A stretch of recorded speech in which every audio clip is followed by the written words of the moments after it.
John Paul രണ്ടാമൻ മാർപ്പാപ്പയായി 1978 സ്ഥാനാരോഹണം ചെയ്ത Carol Joseph വോയ്റ്റീവ 1920 May 18 ജനിച്ചു.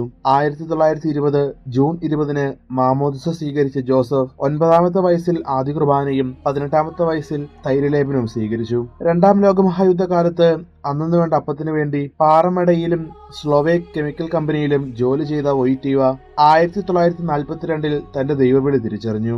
ഹിറ്റ്ലറുടെ നാസി പട്ടാളം പോളണ്ടിനെ കീഴടക്കിയിരുന്ന വർഷങ്ങളിൽ അദ്ദേഹം രഹസ്യമായി വൈദിക പരിശീലനം നടത്തി. 1946 നവംബർ 1 ക്രാക്കോവിൽ വെച്ച് ആർച്ച് ബിഷപ്പ് സഫീഹായിൽ നിന്നും വൈദിക പട്ടം സ്വീകരിച്ചു. തുടർന്ന് പല ഇടവകകളിൽ വൈദികനായി സേവനം ചെയ്തു. റോമിൽ നിന്നും വിശ്വാസം, കുരിശിന്റെ വിശുദ്ധ യോഹന്നാന്റെ വീക്ഷണത്തിൽ എന്ന വിഷയത്തിൽ ഡോക്ടറേറ്റ് നേടി.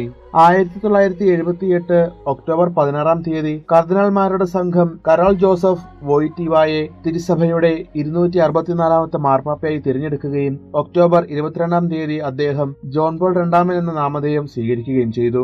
യുവജനങ്ങളോട് അഗാധമായ സ്നേഹം പുലർത്തിയ മാർപ്പാപ്പ ലോക യുവജന ദിനങ്ങൾ സംഘടിപ്പിച്ചു. അദ്ദേഹത്തിന്റെ കാലയളവിൽ 19 ലോക യുവജന ദിനങ്ങൾ കൊണ്ടാടിയിട്ടുണ്ട്. അദ്ദേഹം 1338 പേരെ വാഴ്ത്തപ്പെട്ടവരായും 482 പേരെ വിശുദ്ധരായും പ്രഖ്യാപിച്ചിട്ടുണ്ട്.